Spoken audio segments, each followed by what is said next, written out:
Hi, welcome to Ali Lives Well and Less. I'm Ali, and as promised, I am showing you how to make potato scones, or as we call them here in Scotland, tatty scones. So I may have to stop the video in a few places because Miss Luna is being very naughty with a squeaky ball. So please excuse any noise in the background. So I'll just sling the camera down and show you how simple and quick making potato scones can be. So hang on, I'll turn you down. Okay, so to make potato scones, all you need is flour and potatoes.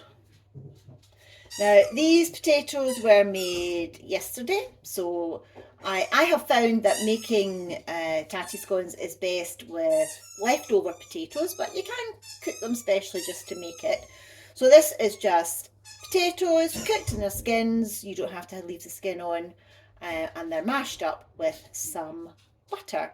And I've just warmed them up a little bit in the microwave just so that the dough will be nice and pliable. So here I have 400 grams of potato, and in here I have 100 grams of self-raising flour, and all I've done is cracked a little bit of black pepper into the bowl because I like my potato scones a bit peppery, but that is optional. Sorry, Luna is running up and down with a squeaky ball, but I shall plough on.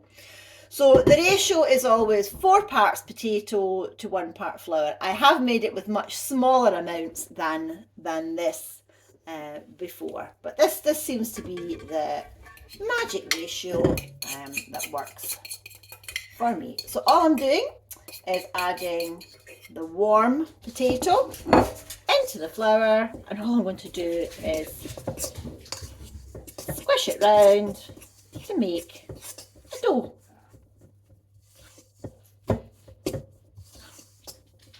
Okay, and I'm just about to get my hand in there to incorporate the last of the flour, and then I'll tip it out. Okay, so I've now tipped the dough out onto a well floured surface, and you can see it's still a little bit sticky, so I'm just going to knead it a little bit. Bless you! You okay?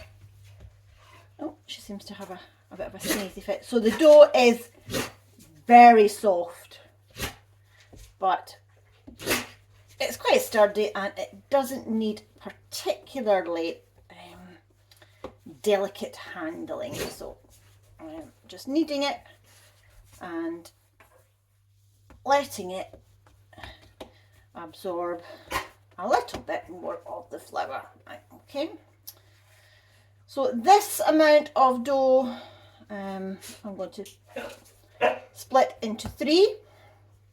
So quite a large ball there, and then we're going to roll it out into a nice flat circle.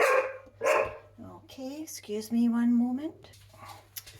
Okay, so as I said before we were rudely interrupted, we're going to roll out the dough into a slightly bigger circle, probably a few millimeters thick. I don't know if you can hear the noisy licking. Oh, this dog today. Okay, I don't have a rolling pin at the moment, so all I've done is cover some furniture polish in cling film. So all I'm going to do is roll it out. As I said, this is quite a robust dough, so it doesn't really need gentle handling. So about that thickness is the best description. You can clearly see some of the potato skins, but that doesn't matter. So these are now going to be dry fried in a hot frying pan. Make sure it's got a sturdy base, and all I'm going to do is cut the potato scones into 4, and hopefully they are well floured enough to not stick to the surface.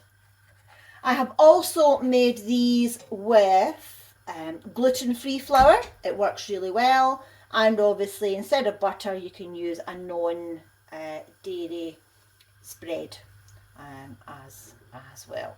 So all I'm going to do is wait until this pan starts to get hot, and all I'm going to do is flip them into the pan. I'm just going to let Luna out because there's clearly something in the garden. Just scratch the door. Oh dear. A leaf is daring to blow round her garden. So bear with me 1 minute. I'm going to flip these into the frying pan and I will show you the hot pan in a moment. So here they are in the hot pan, and all you do is cook them until they start to show some signs of brown on each side, and that should just take a couple of minutes. I'm just going to check on Luna.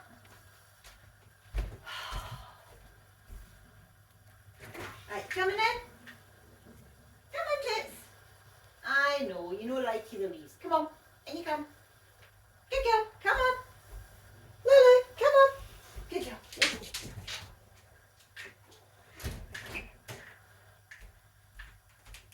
Oh dear, Miss Luna does not like the wind. But then she doesn't like the ice, she doesn't like the snow, she doesn't like the... Oh, here we go. I could probably have rolled these a little bit thinner. It's worth playing around with the recipe until you find what works for you. There we go. Oops. There we go. Oh, perfect colour. Oh, that's getting picked up on the camera. And you just do the same on the other side. I will repeat that for the next 2 batches. If you feel they're a wee bit, just squish them down a wee bit. And I will show you the finished product at the end. And here we have the finished potato scones. This one, I would say, is pretty much perfect. Some of the rest are a bit iffy because someone was distracting me while I was cutting and lifting. So once they are cool, I will bag them up and freeze them. Hang on, I'll just turn you back up to me. So I will, there we go, I will freeze them flat and I'll just pull out a couple when I need them. Potato scones taste better when they are warm. They can be toasted, they can be fried, they can be warmed up in the microwave, and you can serve them with a little bit of butter if you want. I have been at a posh function where the canapes were little round potato scones that had, I think it was black pudding and some sort of relish on the top. So I have made them round like using a cutter before if you are serving them to guests. But for just me and my son, he likes potato scones. Look at the difference in size of those.